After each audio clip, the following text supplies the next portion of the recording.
It's a little bit scary with the emergence of the superbugs. It seems like there's new bacteria with resistance patterns towards antibiotics that are coming out. Every couple of months I hear about a new one. And so that's a terrifying thing, and it sort of brings me back to an important theme that I believe in, which is that the goal here is not to try to decimate and obliterate the bad guys. What we need to do is we need to empower the good guys, because if we empower the good guys in our gut, then the bad guys are going to be suppressed and they're not going to have a chance to do anything. And that's the more natural way to approach this type of problem. If you take an antibiotic like Cipro, most of the time it's prescribed for 7 days, 10 days, 14 days. Let's just take 5 days of Cipro. 5 days of Cipro has been shown to wipe out 35% of the bacteria in the gut. The Vidal Speaks podcast. Episode 87, Dr. Will Bulsiewicz on gut health. Everything you need to know about testing, diet, and your digestive symptoms. Welcome to Vidal Speaks. My name is Deborah Vidal, former 11-year LPGA golf pro turned classical homeopath, certified plant-based nutritionist, and wellness coach. Each week here on Vidal Speaks, we bring you knowledge, inspiration, or natural remedies to help you take charge of your health and feel your best. I believe health is freedom and knowledge is power, so tuning in each week will give you the power to take steps towards freeing yourself from the chains that hold you back from having the energy to do all you want in life. No matter where you are in your journey of wellness, Vidal Speaks can help. I promise. Hi there, Vidal Speakers. How's life going? I know for many of you out there, it's been really difficult because of the weather disasters that's happening all over. I just want you to know that we're sending love and healing energy to any of you that were affected by the floods in Texas or the extreme weather that's happening everywhere. Next is Hurricane Irma. Oh my God, it's crazy out there. And sadly, there's still so many that don't believe any of this has to do with climate change. Really? The scientists aren't surprised, and they say it's going to keep getting worse until we take some action. So it's my job to get all of you heading towards a plant-based vegan diet. Okay, so you may ask, why is that so important, or how is that related to our weather? Well, to get the answer in the best detail possible, I want you to watch the movie Cowspiracy. But let me make a long story short. Greenhouse gases from animal agriculture are the biggest contributor to climate change. Did you know that? If we eat vegan, we do so much good in the world. First of all, we get ourselves healthy, and then we save our beautiful animals from a horrible life of slaughter and pain. And now, more than ever, we can see how it's the best way to heal our planet and the only way. And today's guest is going to tell us about how being vegan or plant-based is the healthiest way to eat. And guess what? He's an MD. I get so excited when a traditionally trained doctor finds the road to real health or finds the truth in spite of what they learned in med school. My guest today is Dr. Will Bulsiewicz, who we're going to call Dr. B from this point on. He even told me to call him Dr. B, so that's good. You're going to hear not only how Dr. B learned the traditional medicine at med school, which included pretty much no nutrition, but how he too ate the sick, sad diet that most people eat in America. But he found the light soon after he met his wife, and then he woke up to real health when he saw how sick his patients were. Dr. B is a plant-based gastroenterologist, and he's taking on the role of changing patients' lives one by one, first in his practice in South Carolina, but then by doing many shows and interviews and lectures like this one because he wants to spread the word. We need more doctors like this because so many patients believe everything their doctor says, and so much of that info out there is so wrong or a flat-out lie. And Dr. B is going to tell us how important good gut health is for our overall health. And that's why we have this saying, you are what you eat. People need to take this statement to heart every time they put food in their mouth, and they would already eat better. It's just common sense to me that eating food from a box filled with ingredients that we can't pronounce won't feed my cells or help my body rebuild, or that eating a dead animal doesn't make sense. I believe that when the animal is slaughtered and they die in fear and pain, that response to this state, they shoot a ton of adrenaline out, and that's in their flesh that people eat. And honestly, that can't be healthy either. Well, I did a long interview with Dr. B because he's also very experienced in fermented foods and plant fiber for health. And we decided to do a whole nother episode on that subject because he's so passionate about that topic. Be sure to stay tuned next week then for that one. But in today's show, we're going to go over all kinds of medical tests and their importance or risks of how diets affect our microbiome. In addition, we talk so much about common digestive disorders or symptoms. I think we're all going to learn a lot today. And now, before we speak to Dr. B, let me tell you a little bit about him.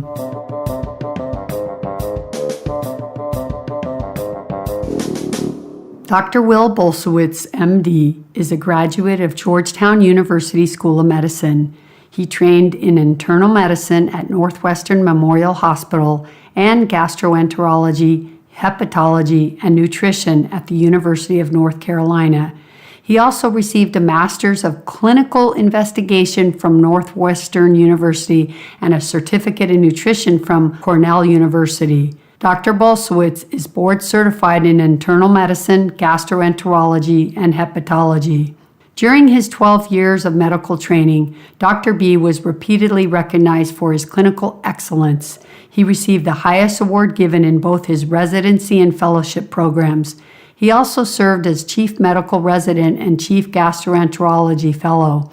He is the author of more than 20 papers in the most respected gastroenterology journals, has given more than 40 presentations at national meetings, and received a prestigious award from the NIH. After training, he worked for 2 years in Savannah, where he was the first physician to introduce non-surgical treatment of hemorrhoids using the CRH O'Regan system. Dr. B has a special interest in nutrition, the gut microbiome, and integrative gastroenterology. He enjoys incorporating smoothies, supplements, and probiotics into his treatment plans and will frequently recommend books for his patients. His other interests include the non-surgical treatment of hemorrhoids, esophageal diseases such as Barrett's, esophageal cancer prevention, acid reflux, GERDs, and motility problems, and liver diseases such as hepatitis C and fatty liver. Finally, he frequently lectures on colon cancer screening and takes great pride in the quality of his colonoscopy exams.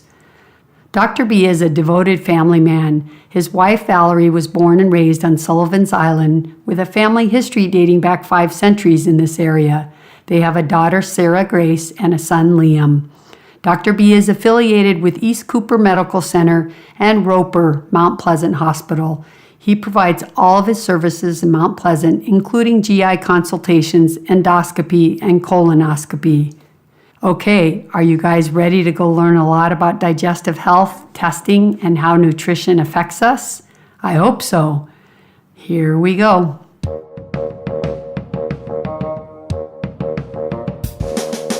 Hi, Dr. Bulsiewicz. It made my day to get you on my show because now we can hear from a plant-based MD gastroenterologist and get all the facts about how a plant-based diet or a meat-based diet affects our gut and our colon. So thanks so much for joining me today on Vidal Speaks. Thank you, Deborah. It's such a pleasure. Your podcast, I'm just really excited about the things that you're doing with it. And I love the mission that you're on to try to promote a healthier lifestyle for people by using this forum to just kind of get the message out. And, I'm hoping that I have some good things to contribute for your audience, and hopefully they'll learn something and take away a couple gut health tips for me. So. Oh, well, I know you have a lot to teach us because so many people have gut issues. I'm looking forward to picking your brain and just asking you lots of medical questions. So I'd like to know first what got you on the path of being a plant-based eating person and this whole plant-based lifestyle. What was the turning point, or was there any one event that pushed you to make that decision? Well, it's interesting. You go through medical school and have all this training in medications and physiology, but nutrition isn't really a big part of the training. It was only about 2 weeks that I did during my second year of medical school. And I mean, to be honest with you, I think most people didn't even show up for it. And so you go through and you're so focused on learning how the body works and how to alleviate disease through, prescription medications and things like that. And I look back on it now and I say, oh my gosh, like, how could I be ignoring what seems so obvious at this point? We eat 3 pounds of food a day. I mean, if you do simple math, that's over 1,000 pounds of food in a year, or, just take it out over a lifetime. I mean, an average person in the United States lives to be about 78 years old these days. And so 78,000 pounds of food during a lifetime.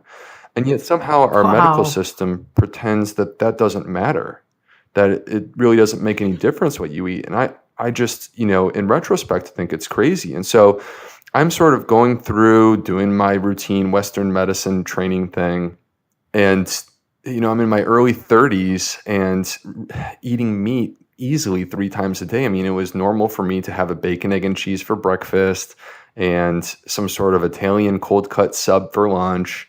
And then dinner time was a lot of times stop at like Hardee's or something and get a double bacon cheeseburger and also a hot dog with chili on it. And like the only redeeming thing that was there was the onions that was on the hot dog along with the chili and maybe some turmeric in the mustard, honestly. And so the point at which things started to change for me, there were a couple of things that happened in my life. And one of them, to be honest with you, is I met my wife. And my wife has, at points in her life, been completely vegan. And we as a family, we strive to eat as many plants as you can possibly eat. And so I met my wife, and she was eating this way, and she never really put any pressure on me to start to eat food that way. But I just kind of looked at it, and it was like, it opened my eyes like, oh my gosh, and you just start to think about this and you start thinking about how this all fits in with everything else.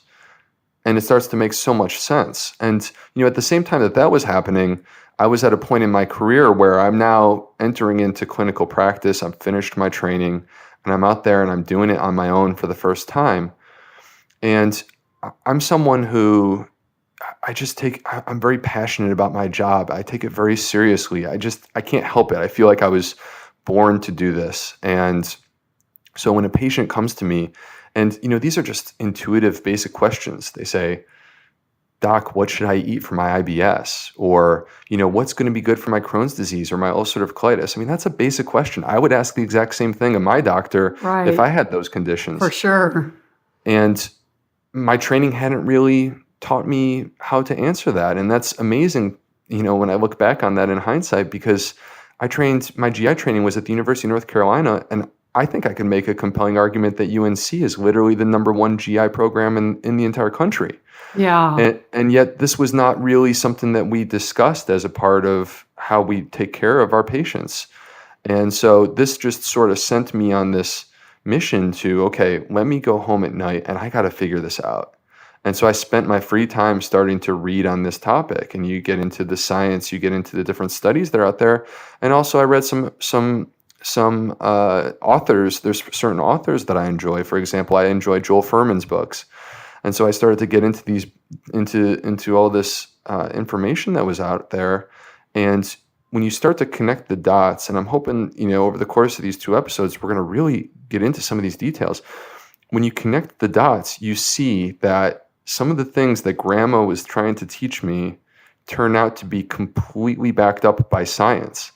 But in many cases, these are things that we've just learned in the last 5 or 10 years and have the ability to really say, yes, the science is there. This is definitely what's going on. And so it's an exciting time, and I'm really glad that this is something that I can share with my patients.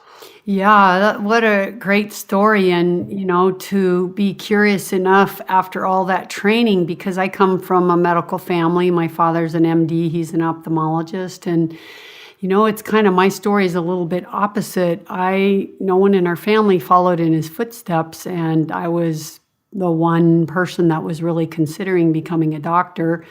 But I was already into natural health at the age of 11 because I was in a horrible accident and had migraines after my accident. I was on a mission to heal them. And so I was already pretty much vegan. I say vegetarian because, of course, I did eat some cheese when I went out. I didn't like cheese, but if I went out and that's all they had was cheese enchilada or something, of course I did it. But I was one of those kids that just couldn't eat animals, cried when I had to. And so it just didn't feel right to be a doctor, because being a doctor, from what I saw, was giving drugs and doing all these surgeries. And I was so much more interested in this folk medicine, or kind of, I didn't know about naturopaths or this kind of things at that age. So I just kind of passed it up because it didn't feel right for me. But then I look now at doctors like yourself and Dr. Furman and Dr. Campbell and Dr. Esselstyn and, all these doctors who have gone through this rigorous training and realize when they come out that something's missing. It takes a lot to go get that, what's missing on your own. And a lot of people don't. They just keep on giving the advice that they learned in medical school. And my dad says the same thing as you. At least you got 2 weeks of it. He didn't get one class. But it's so sad, because to me, that's where it kind of needs to start, is at our doctors, Yeah, no, I totally agree. And what I observe is that people are clamoring for this. Yeah, for among sure. Community, you see that this is what people want. And I sort of step back and I say, when I look at the situation, I say, what would I want out of my doctor? And because that's the doctor that I want to be. I want to be the exact doctor that I would want myself. Mm-hmm. And so this is what people want, and many times physicians are not providing it, and so people are turning to other sources. And the healthcare system is a system with a lot of different people coming from different perspectives, and people have the right to choose which direction they want to go. And there's a great, I appreciate the work that people that come from a different perspective, say a naturopath or a chiropractor or a dietitian. I appreciate that, they come from a different place in terms of their training, and they're able to offer something to their patients. And what's interesting to me, to be totally honest with you, is that the physicians, the Western trained physicians, I think maybe it's because we're taught that we always are supposed to be right. Mm-hmm. And so it's hard for us to acknowledge that other people may be getting it more right than we are. Mm-hmm. That's so true. I think that's hard in life in general. Yeah. And I look around and I say, you know what? We really sort of missed it on this one, because we're not talking about diet and nutrition at all. And we should be. And other people are. And they're the ones that are doing what's best for their patients. I mean, I really feel like, when for example, in Charleston, I give a lot of talks, and, this is the sort of content that I bring to my talks. I want people to understand how important this is.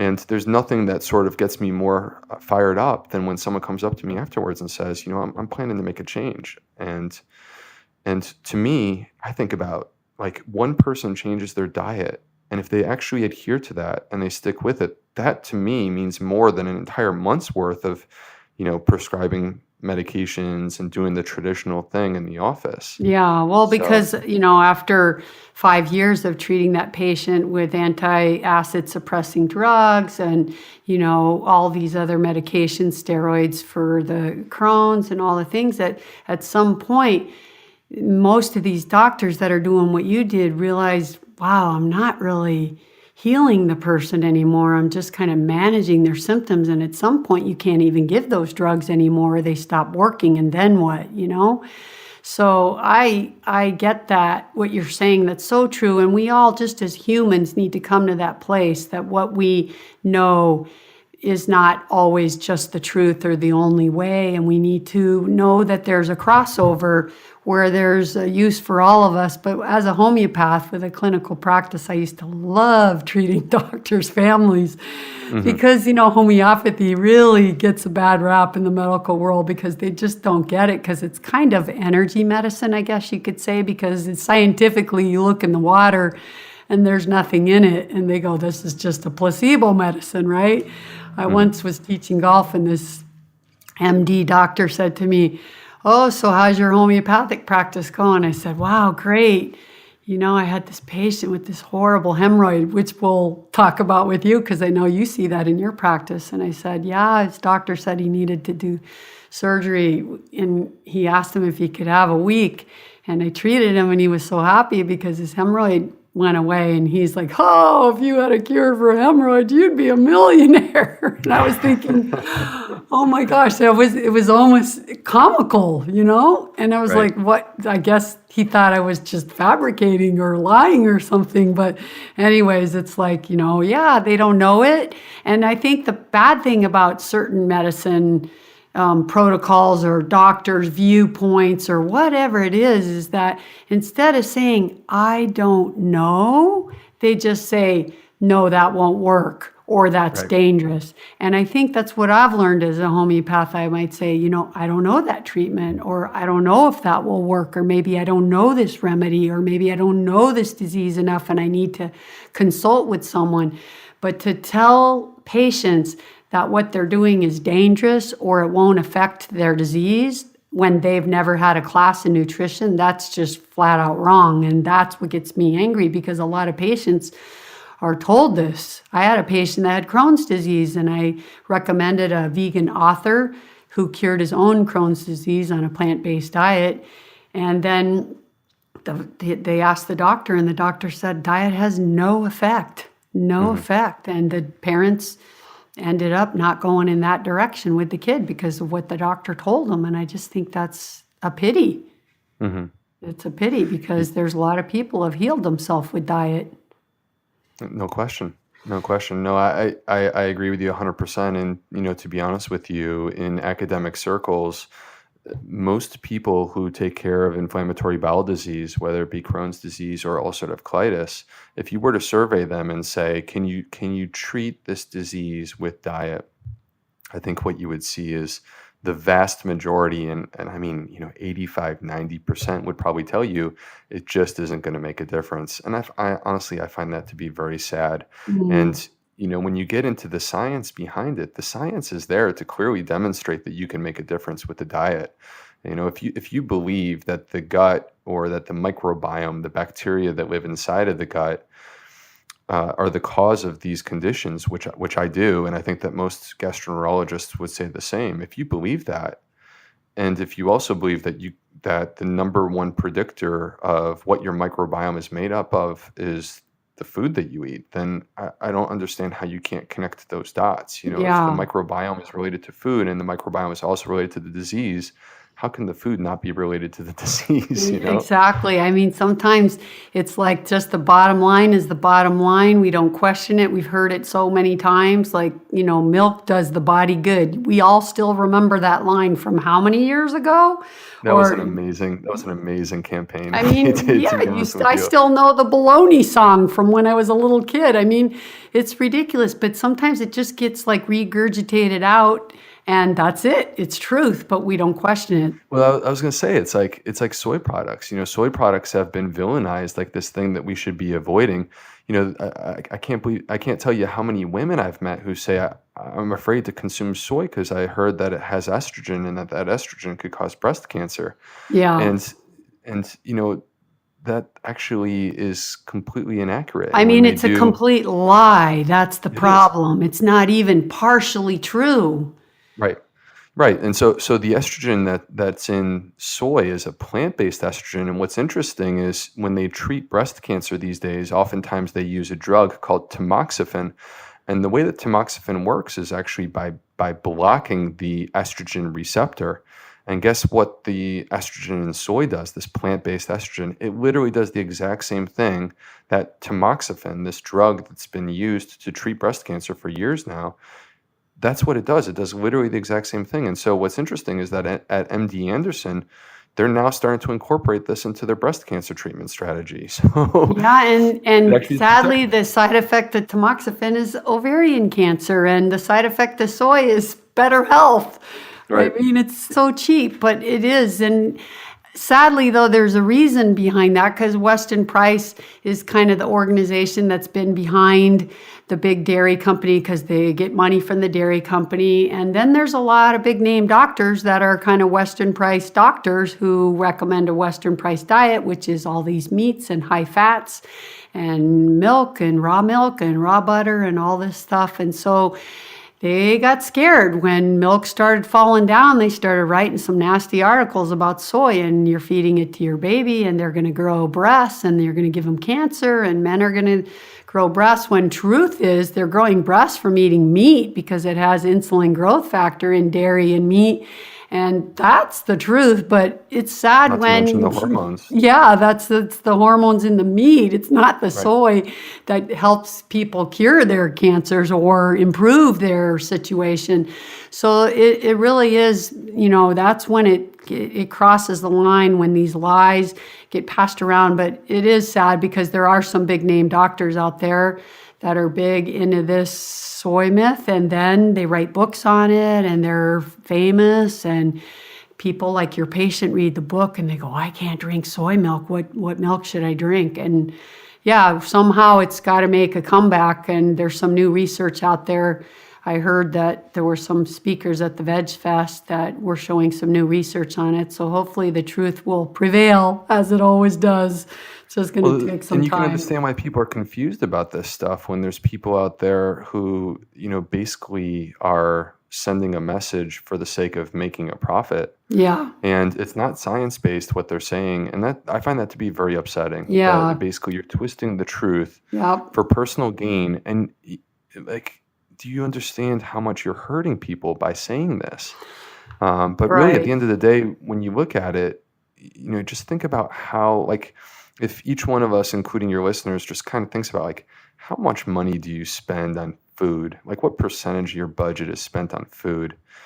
And it's a lot. And you take that and think about the fact that the average American in the United States, 85 to 90% of their budget when it comes to food is going to go towards either processed food or meat or dairy. Wow. And that's a lot of money that you just put over on that side, and they can use that money to basically double down and reinvest to make sure that their message is what they want it to be, and that the government's got their back, and that no one's going to ever Right. investigate how they produce their products and things like that. Right. So they're so wealthy that we have to learn the truth ourselves, because the message is just they have so much money to just keep nitpicking these little sentences out that aren't truths. So that's my job here on this show, is to kind of expose the truth and just let people go read. They don't have to believe me, but just don't go listen to one thing and then stop something, but really kind of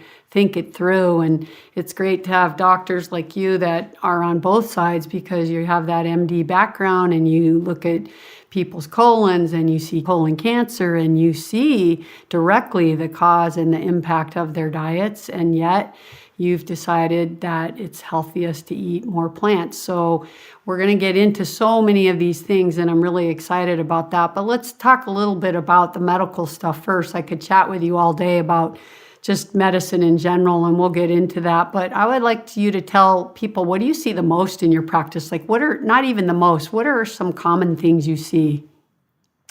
Oh gosh, I see a lot of acid reflux. I mean, honestly, I would say that acid reflux is at an epidemic level in the United States, and it crosses lines among socioeconomic status.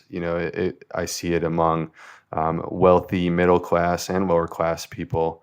And, this is the reason why these medications, the proton pump inhibitors, if you go back and look, I mean, literally over 1 billion prescriptions over the last 20 years for these medications. God. And, you go year by year, and what you're going to see is that 3 or 4 of the 10 most common prescriptions in any given year are going to be these medicines. And that doesn't include the fact that omeprazole, which is generic Prilosec, has been available over the counter for quite some time now. And so, something like 50 or 60% of Americans have been on these medicines at some point in their lifetime, which is crazy. And, honestly, that's part of the reason why when these studies come out about these medications, that always makes the national press because they know how many prescriptions have been made for them. So Wow.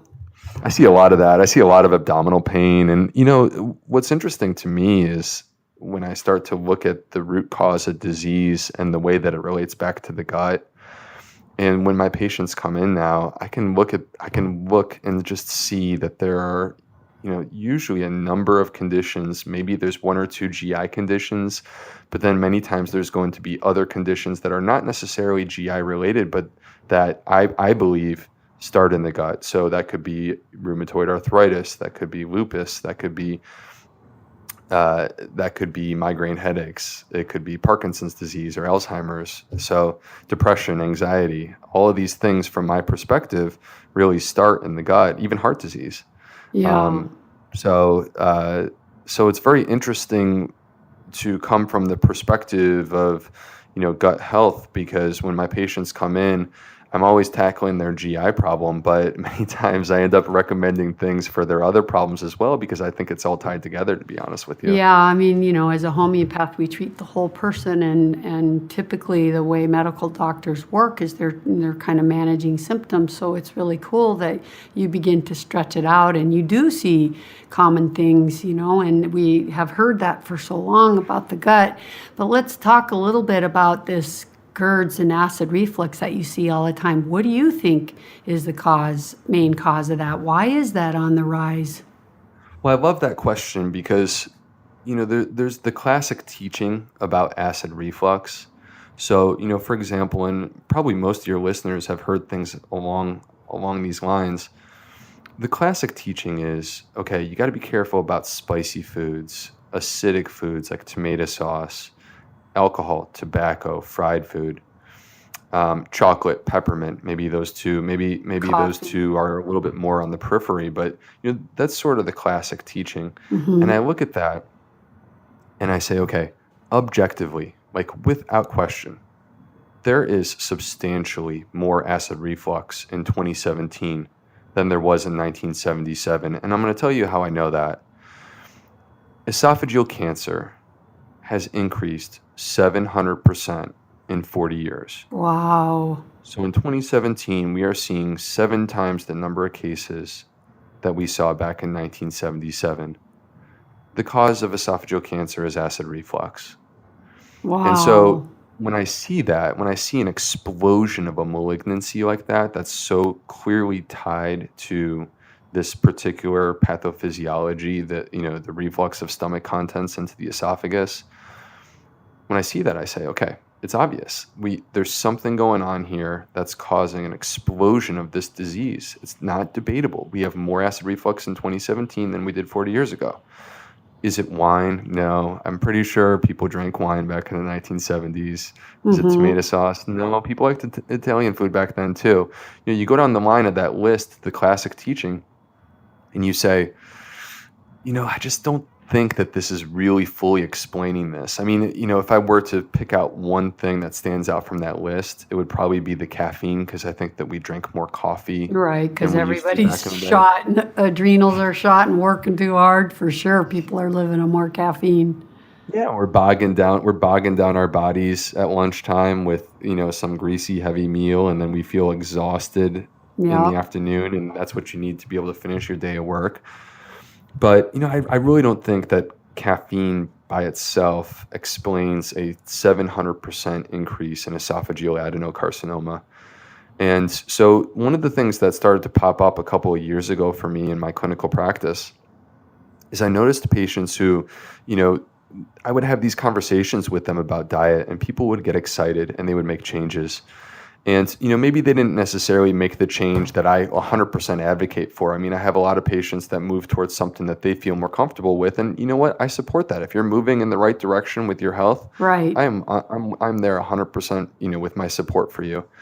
And so, people that went to a paleo diet or something of that variety, there's things of the paleo diet that I just don't agree with, and I'm never going to agree with. But at the end of the day, any diet that cuts out processed foods, Dairy. and yeah, exactly. Yeah, it takes out dairy and sugar.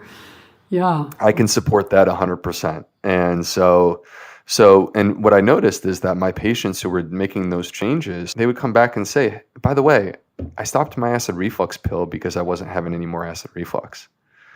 And so I found that to be very interesting. And it all sort of came full circle recently when a number of studies started to emerge that suggested that there's actually a change in the microbiome, meaning the bacteria that live in the gut, that's been associated with acid reflux. Now, who would have thought that? I mean, we always thought that it was like this mechanical thing, like, you carry too much weight on your belly and therefore you're going to squeeze the stomach contents up into the chest.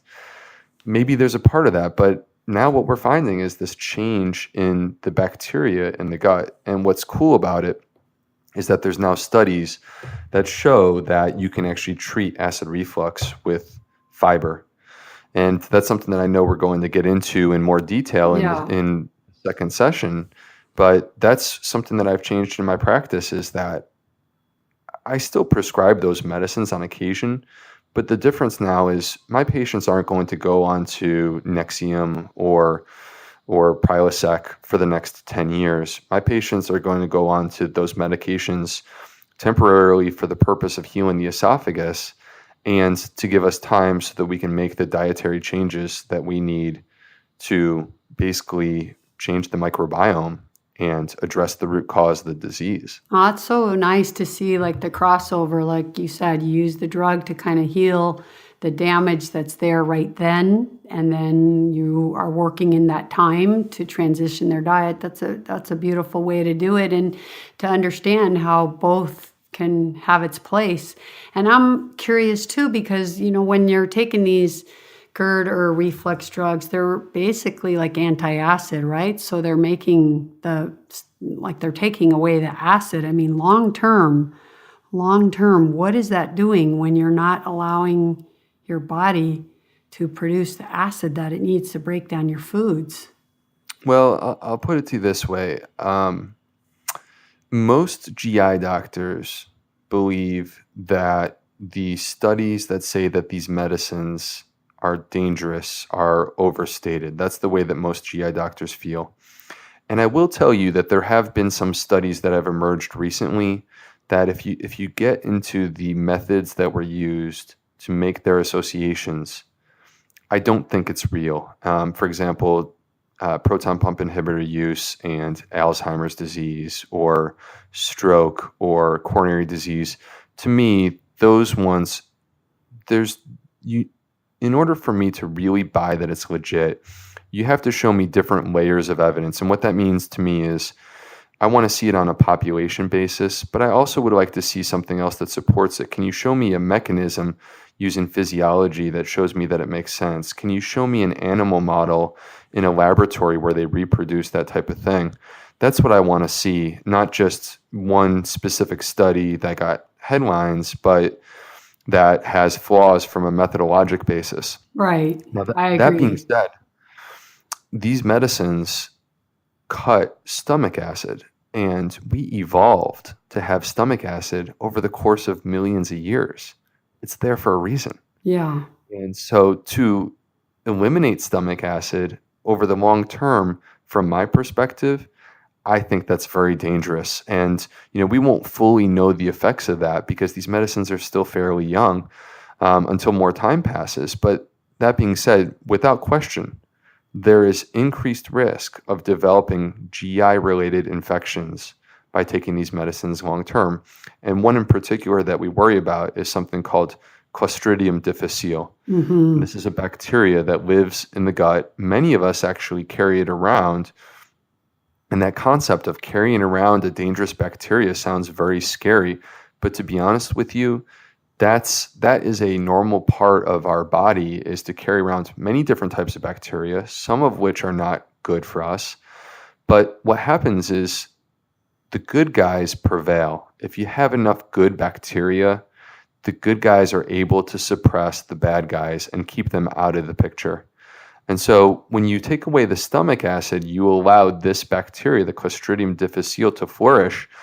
And you also create a change in the microbiome in the gut. And that change puts you in a vulnerable place where the good guys are not as powerful as they should be. And as a result of that, there's an opportunity for a bad guy like the Clostridium difficile to surge forward and sort of take the bull by the horns a little bit. And so that's one of the concerns that I have with those medicines. But, to be totally honest with you, Deborah, all of these medicines have been developed in the last, really 50 years for the most part. And for the first time in human history, our body is being exposed to them.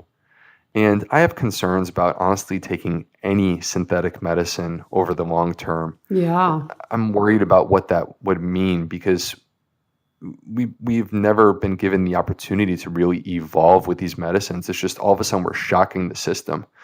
And, there's no question, like take penicillin, for example. There's no question that the invention of antibiotics was a great thing. Yeah. The minute that it happened, we added 15 years to our life expectancy. That was around the time of World War II. The minute it happened, we added 15 years to our life expectancy. That's a great thing. But the routine use of antibiotics in the United States is a major problem, and it's having an effect on our health, to be honest with you. Yeah, and we're having now a lot of, people talking about the superbugs, and because they're literally prescribing antibiotics now for every ear infection, every sinus, when it might even for the flu. I've even seen them for my neighbor. They gave them to her for shingles. I'm like, huh? I mean, virus, Right. antibiotics, Totally. what are they doing? But they're just so easily prescribed. And part of it is they want the patient to leave with something. But, if you have the flu, an antibiotic really isn't going to do anything unless it's a bacterial. But if it's a viral, then it isn't going to work. But sometimes they just throw it in there because they're not sure. But there's times where you may need to do that if it's a life-threatening infection, even if you're not sure. But we've just overused them, and these superbugs are on the rise. I mean, this is a big subject that a lot of people are worried about how some of these big infections are coming back, even tuberculosis, a lot of these things. They're having more cases now again today than they did, 50 years ago. And a lot of that's because our overuse of antibiotics. What's next? We've already used up our super drug and they're not killing the superbug, then we're in trouble. I agree with you 100%. In fact, I was actually having that conversation with one of my friends who's an anesthesiologist literally this week, where we were talking about, it's a little bit scary when you look 10, 15, 20 years down the line with the emergence of the superbugs. What we were talking about is there's a new drug-resistant bacteria that we were dealing with that I had never even heard of before.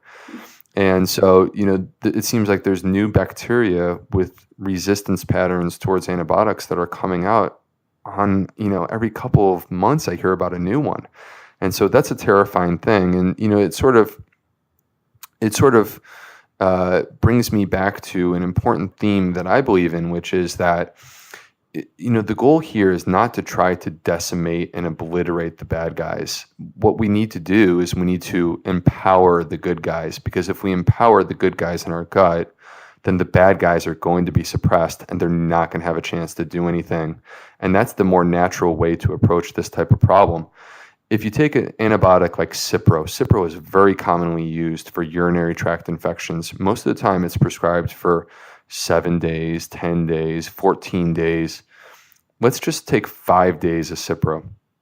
5 days of Cipro has been shown to wipe out 35% of the bacteria in the gut. Now, there's two problems that exist with this. You wipe out 35%. The first problem is that it can take 1 or in some cases even 2 years to get your bacteria back to where you were before. Jeez. The second issue is that your gut will literally never be the same. And the reason why is because you wiped out 35% of the bacteria. What's left? Well, the 65% that are remaining in the gut now are the Cipro-resistant bacteria. And so you have selected for these Cipro-resistant bacteria, and they're given free rein to multiply and dominate. And so anytime you take an antibiotic, you basically are remodeling the gut in a way where you'll never quite be the same again from that point forward. Wow, that's scary. And so Yeah, it's kind of funny to me because I went through medical school and I never thought that I would be this guy, but I've basically become the antibiotic steward in the hospital. Like I basically walk around and I take people off antibiotics every chance that I get, and I say, Yeah. I just don't think it's necessary.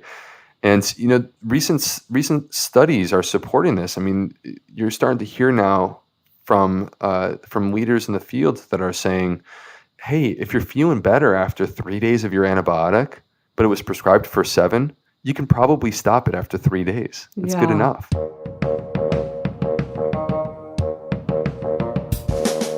Time to take a break and get a drink. And speaking of a drink, what kind of water are you drinking? I'm a big believer in distilled water, and if you want a great machine, go to my website, vidalspeaks.com, and under the shop page, go look at the water distiller that I use. It's fantastic. It makes about 3/4 of a gallon in about 3.5 hours. It's really been something that I've never regretted buying because the water today is very dangerous. And even if you're filtering water, there's still nanoparticles of plastic that get in that water. So pure distilled water is the only way to go. Be sure when you drink distilled water, you're getting enough minerals. And the way to get your minerals is ionic minerals because these are the minerals that our body can absorb. We get all our vitamin and minerals from our food. But just to be sure today, I take ionic minerals in addition. You know my favorite ones. I've said it before. It's Good State Ionic Minerals. You can find them on my website too, and you'll see all their products. I love their stuff. Okay, you guys, please keep using that Amazon banner. I love you for doing that. Now let's get back to the show.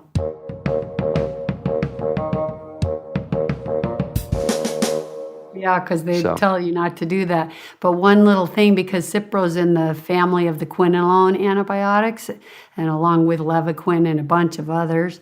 And I just want to tell you, in my small to medium practice, I had 2 patients that literally, one's in a wheelchair, and I'm pretty sure the other one committed suicide because they had, those drugs are also known for like tendon tears and a lot of neurological side effect problems. Those are one of the strong side effects of those drugs.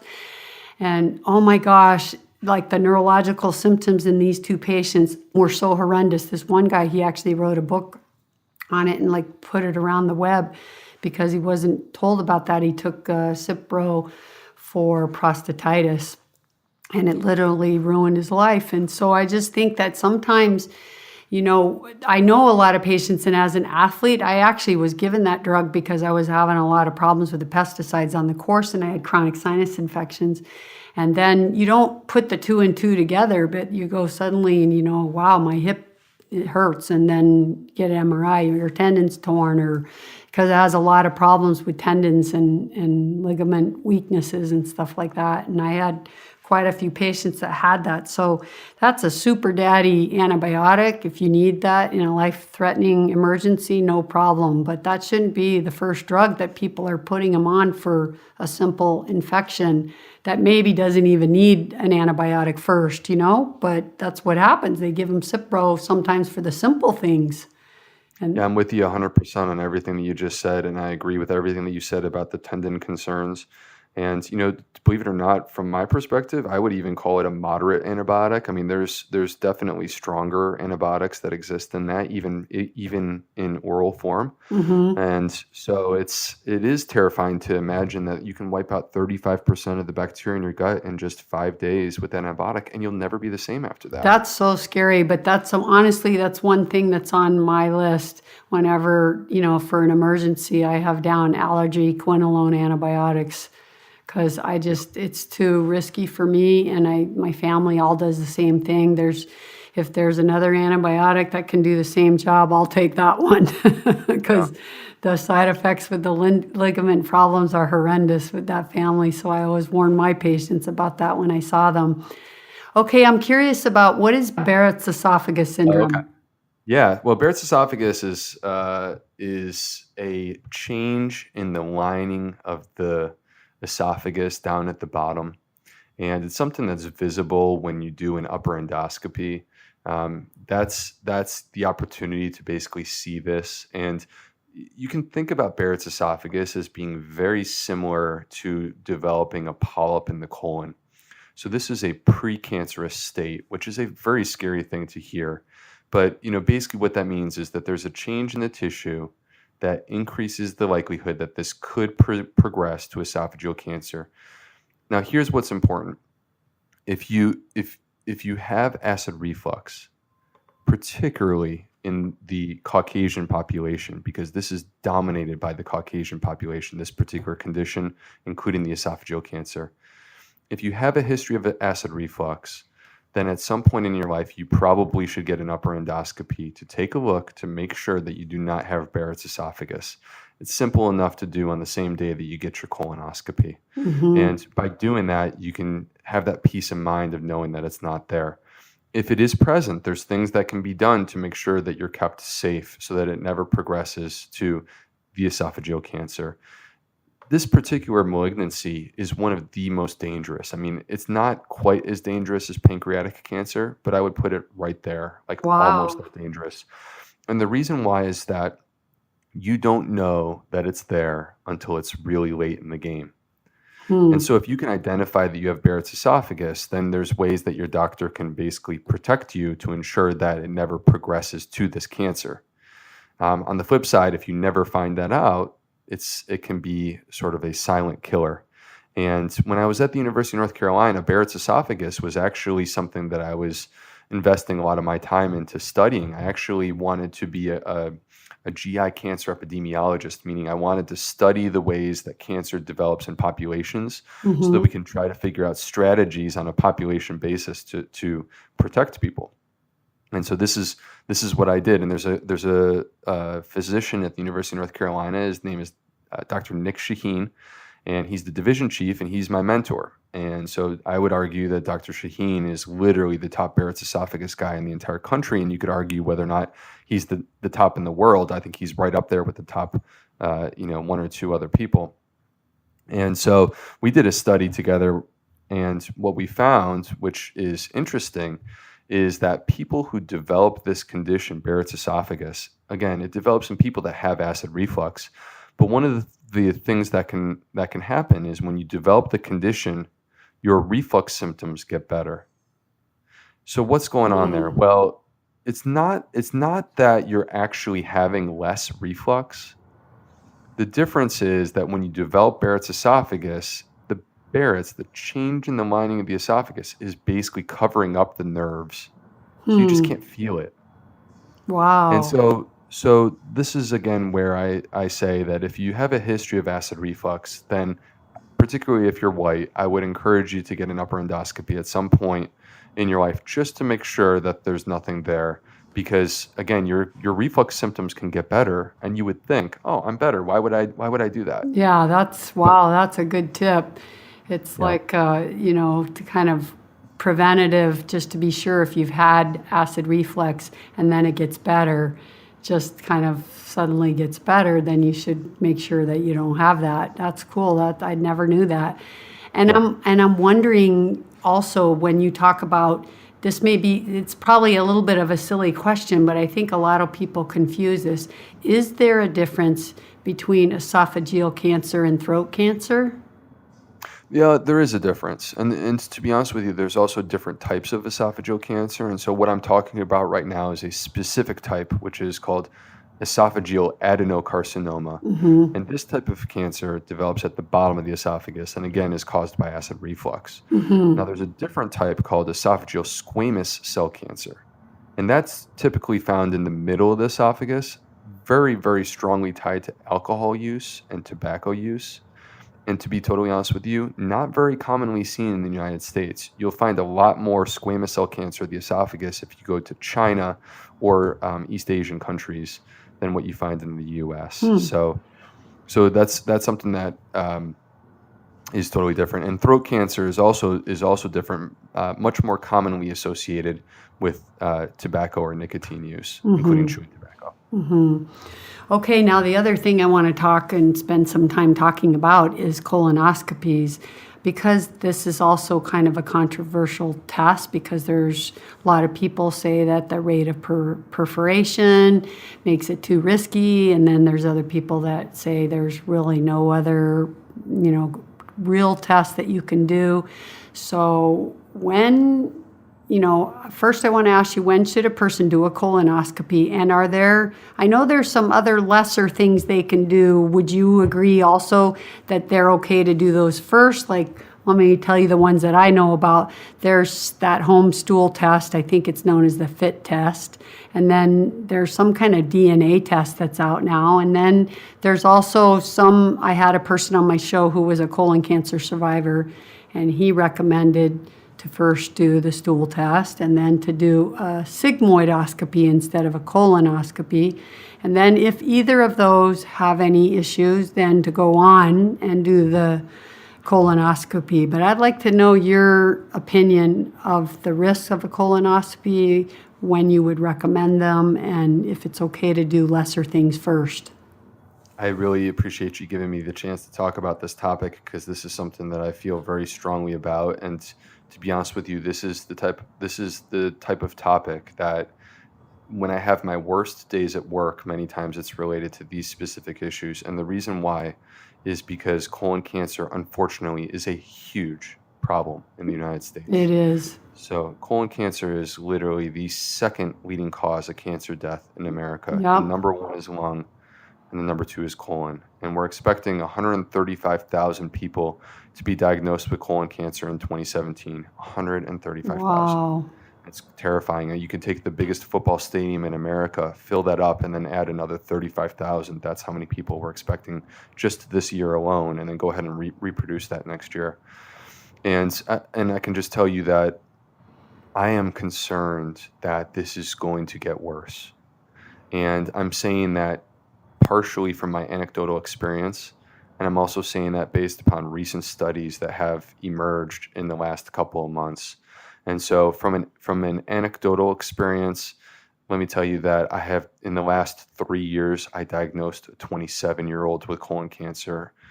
All of these people, by the way, no family history. And so it's kind of like, where does this come from? And I'm happy to address that question. Yeah, I'd like to know that too. I diagnosed a 27-year-old with colon cancer. I diagnosed a 35-year-old with colon cancer. This year, since January, I have diagnosed 3 women age 50 with colon cancer. And these women are like basically soccer moms. I mean, these are healthy women who shop at Whole Foods. They're not necessarily 100% plant-based, but these are healthy. These are generally healthy people with a very reasonable lifestyle. And yet, can you imagine you show up for your colonoscopy and that's what you find out? And that's a terrifying thing. And it's really sad. And this is the type of thing that really disturbs me. There have been 2 studies that have come out this year that are relevant to this. There was a study that came out in February, and basically what they showed in this study is that colon cancer is on the rise in populations less than age 55. And what that means is the population who's not quite at a screening age yet, we're seeing an increase in the number of cases of colon cancer. And so they did a follow-up study that just came out literally about 2 weeks ago. And they analyzed this and they got into the details a little bit more. They sort of drilled down on this and said, okay, what's really going on here? And here's what they found.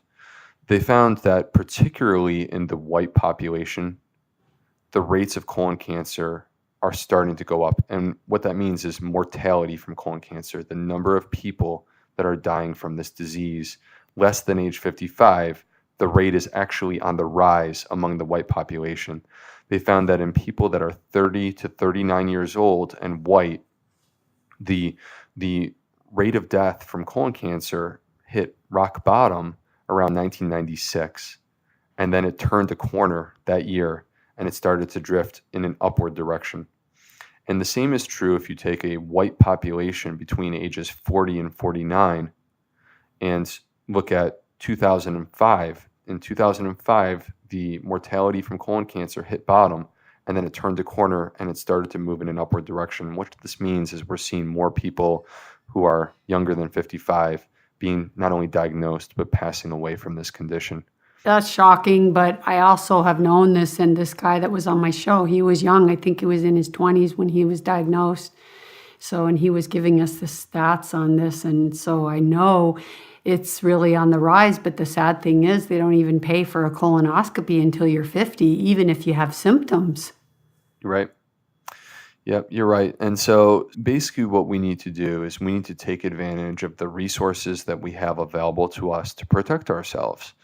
And so who should get a colonoscopy? Well, everyone in America, when they turn 50, should get a colonoscopy. Now, I'm going to talk in more detail about the different choices. So right now, when I'm saying get a colonoscopy, really what I'm saying is you should get screened. Every single person when you turn 50 should get screened. But there are some people that we have the ability to check them earlier than age 50. And so that includes, first and foremost, the African American population. Colon cancer is more common and also more aggressive in the African American population.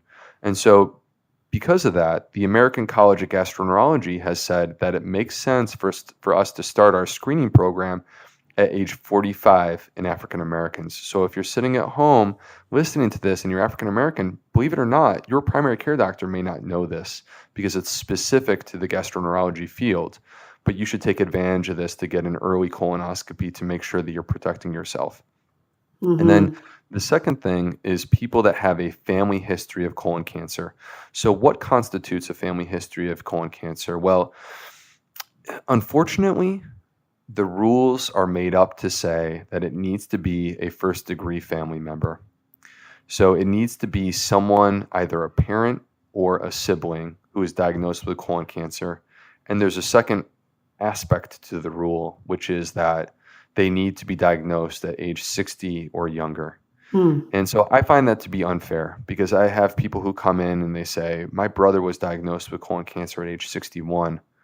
And unfortunately, due to the rules, insurance company may not pay for the colonoscopy or for any sort of colon cancer screening.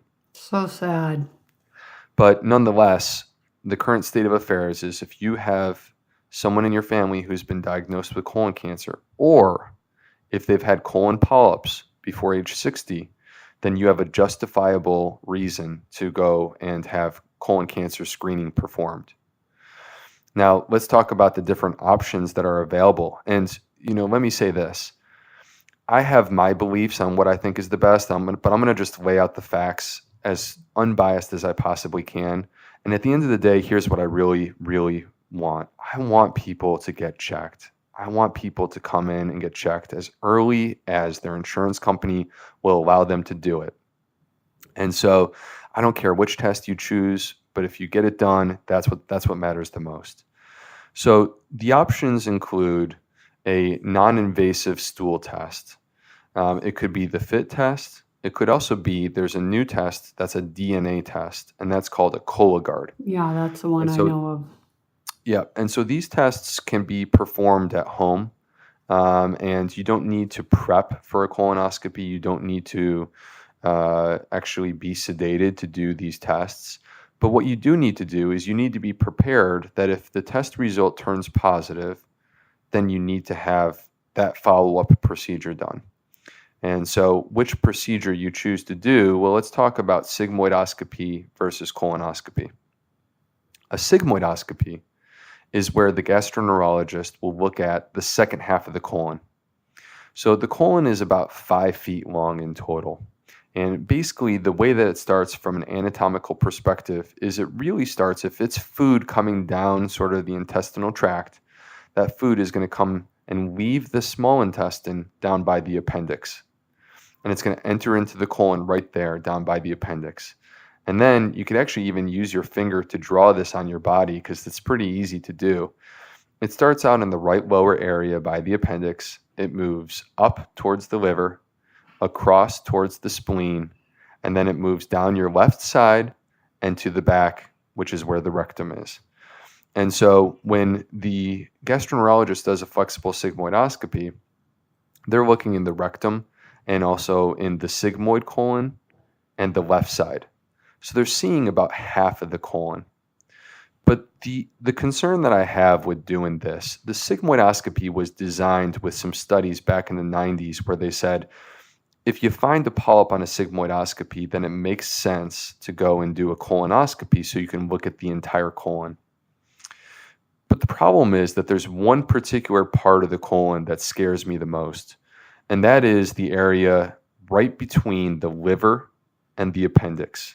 This particular part, we call it the right colon, and the right colon has polyps that are different. They're very flat, and they can be very aggressive. So when I'm doing a colonoscopy, I actually look at the right colon on average 3 times, and sometimes more. I'll go in, take a look. Many times I'll actually use a special maneuver to take a look backwards on the opposite side of folds. And then after I've already done that 2 times, I'm going to go and look a 3rd time because I want to make sure that I'm not missing anything in the right colon. There's actually data where they showed years ago that we were making a difference using colonoscopy in terms of affecting the rates of colon cancer. And there's no question, the rates of colon cancer in a population that gets colon cancer screening have gone down. There's no debate on that. The concern was that in the right colon, we did not see the same effect. And the reason why is these polyps that we're talking about right now. This is the part that I, as a GI doctor, worry about the most. If you do a sigmoidoscopy without looking at the entire colon, in particular this vulnerable part on the right side, you're missing out on what are probably the most important parts of the entire exam. And so I personally, for the purposes of colon cancer screening, would not recommend a sigmoidoscopy. Now, let me also bring up another exam, which is CT colonography. It's a CAT scan. To do the CAT scan, you still need to do a bowel cleanse. You need to do a flush. You need to clean everything out.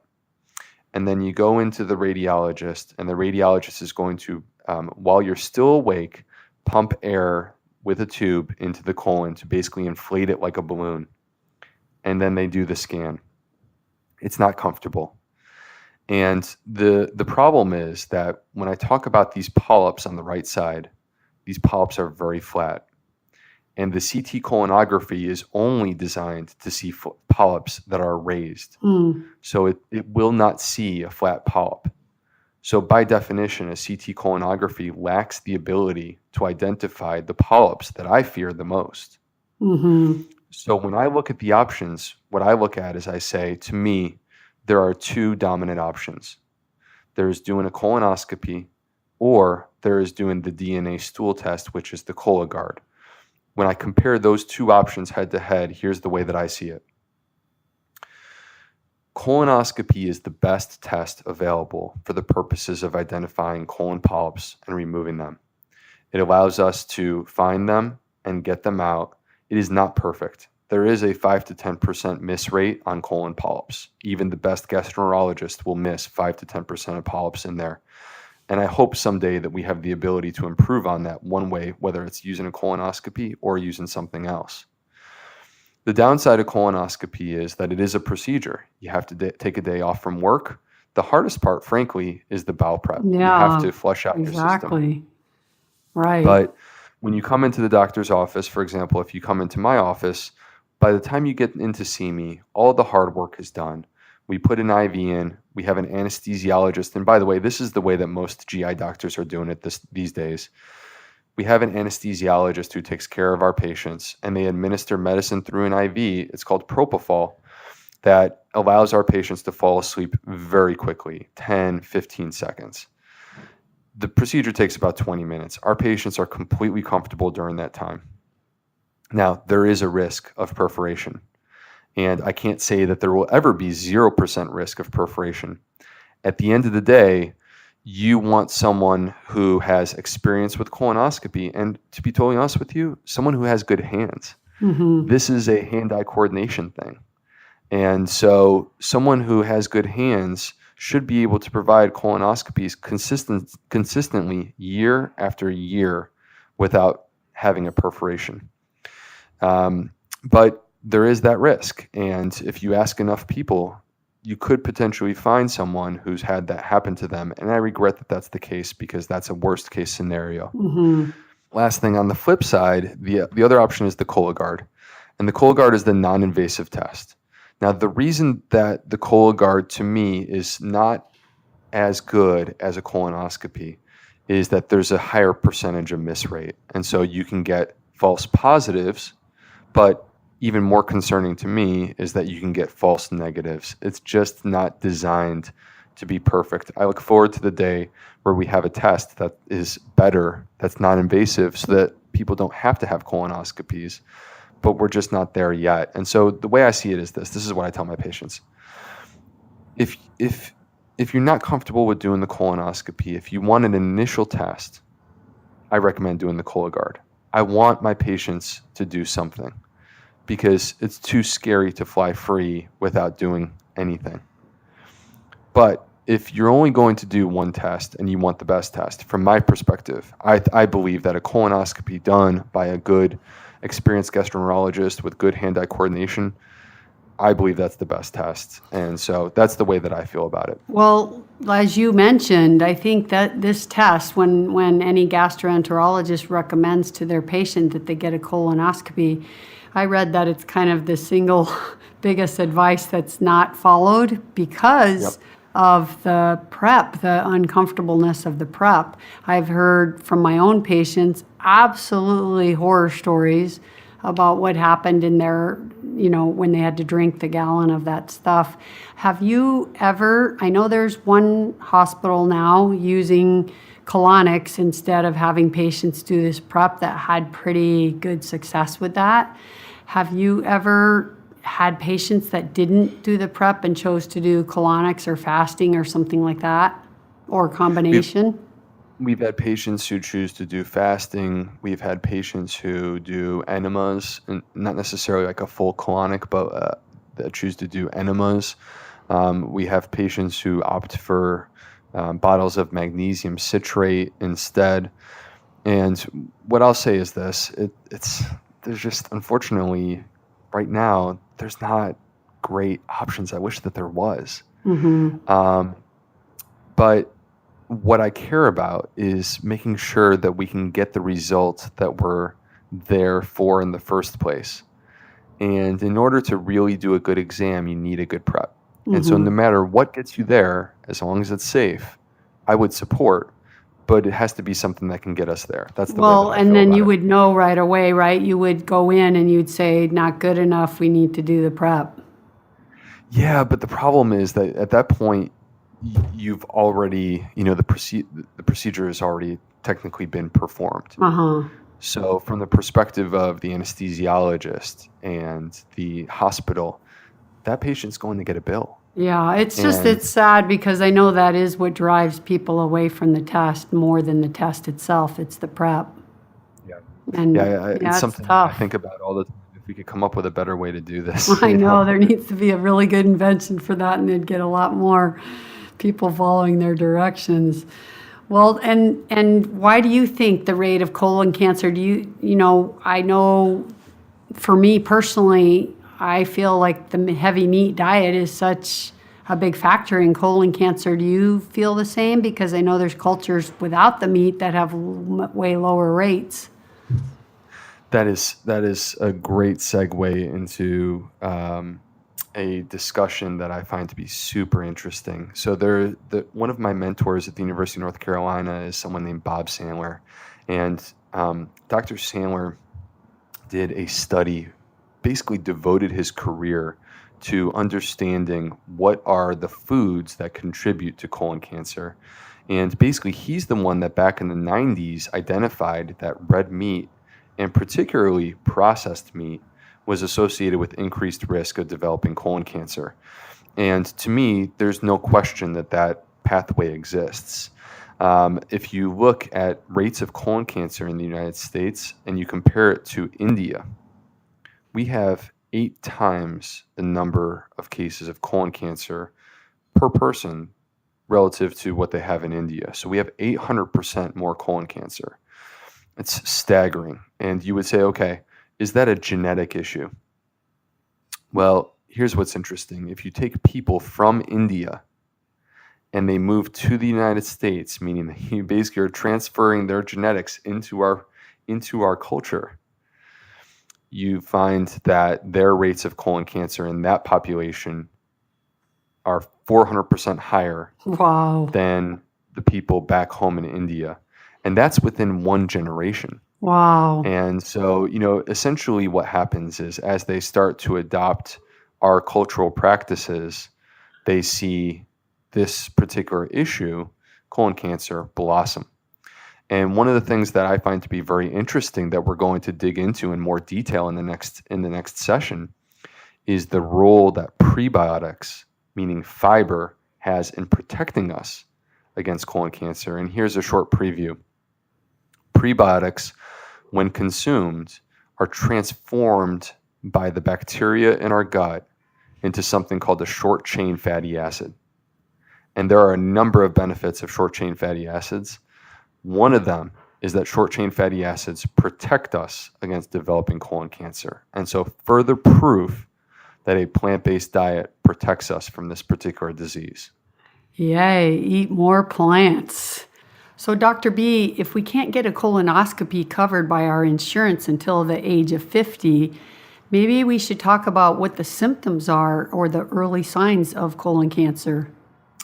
Yeah, one of the challenges that we face when it comes to protecting ourselves from colon cancer and this colon cancer epidemic that we have in our country is that by the time you develop symptoms from colon cancer, many times it's already at a very advanced stage. If you can catch the colon cancer when it's an early stage, it is extremely beatable. I mean, you can generally perform surgery and maybe some additional chemotherapy, and that will take care of the problem, and you can go on with your life. But the problem is if it's given the opportunity to spread through the blood and metastasize, then at that point, unfortunately, it is not a curable disease. And so that's a really heartbreaking situation, is to find someone who's before age 50 and they have metastatic colon cancer. And so, I look at these statistics that we're seeing with the explosion of colon cancer in this population, where literally since the 1980s, colon cancer rates have doubled in people under age 50. Wow. And I say, what can we do about it? What are our strategies that exist? And beyond eating clean and a plant-based diet, which of course is where I always go back to, but beyond that, we have to have our guard up, and we have to take advantage of the technology that we have. And so I encourage people who are before age 50, if you're seeing something going on that could be attributed to colon cancer, even if it's unlikely, whether it be blood in the stool, a change in your bowel habits, abdominal discomfort, weight change that you really aren't expecting. If you start losing weight and you can't explain why, if you're anemic without a good explanation for why you're anemic, these are the things that we just need to be aware of as possibilities for early colon cancer. Have our guard up, and if it's appropriate, then take advantage of the technology to get a colonoscopy and protect yourself. Well, I think this is a great place to end our session today, and we're going to continue because we're going to do another session next week. But let me just give a little tease to the listeners out there about our second interview, because you're going to get into the common issues of gut dysbiosis and how to maximize the health of our microbiome through plant-based nutrition, along with why these prebiotic plant fibers that you were just talking about are far more important than probiotics for our gut health. And also why our healthy gut microbes, you say, are vegan. I want to hear that.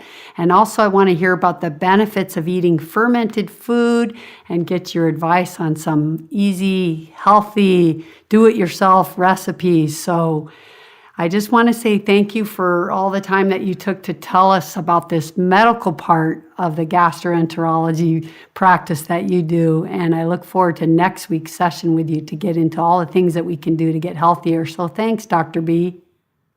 Thank you so much. I'm super excited to get into this next group of topics, because these are things that are so exciting. And so I hope that people will come back and join us for that, because it's really cool stuff. They will. All right. Thanks a lot. We'll talk to you later. All right. Thank you.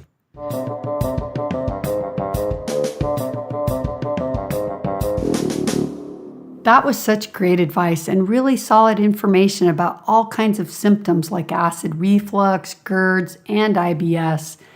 And I loved how he talked about how pharmaceuticals were not the answer.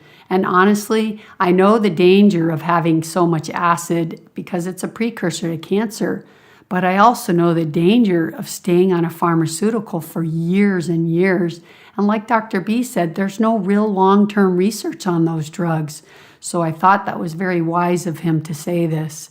And you can just tell how much pride he has in his colonoscopies. He sounds like he's very much a perfectionist in this. And that's when you want your doctor to be a perfectionist. But it's true that a colonoscopy is the one advice that most patients don't follow because of the horrible stories you hear of prep. I have to tell you guys my personal story. I had so many patients in my practice tell me these horror stories of their colonoscopy prep, and I swore I'd never do one after hearing their stories. But then, after I heard about my 100th nightmare story, I was curious if there was any way to do a prep without drinking that garbage that causes everyone's anxiety and horrible symptoms. So then, I put it on my bucket list because I wanted to create a way to do a prep and successfully have a colonoscopy done. So I found a guy in LA, a wonderful Korean gastro doc who was so nice, and I went for a visit to him. After he gave me the exact instructions on how to do the prep and my appointment for the date that they would perform the colonoscopy, I then asked him if it was possible to do colonics, and before I could finish my sentence, he became angry and said, "Don't even go there. Don't try it, and don't think that you can do something else other than drink the prep. No, no, no. You must do the prep, and nothing else will work." Oh my God, I now had an appointment, and I'm not going to drink that drink. Pressure was on, you guys. How am I going to get away with this? So I then asked him if I had to have that IV that they put you to sleep with. And he said, no, as a matter of fact, I did mine without any sedation. Well, that's all I had to hear, because if this sweet little man can do it with no IV, I sure can. Hey, I had migraines for 40 plus years. It can't be that hard, right? So I decided that I would do this coconut water fast for 6 days and daily colonics and of course my daily coffee enemas. Sadly, I was scheduled for the colonic Monday right after Thanksgiving. That was even a bigger challenge. So I did my coconut water fast for a couple days and then I stopped for a small Thanksgiving meal, but I stuck with the coconut waters on all the other days.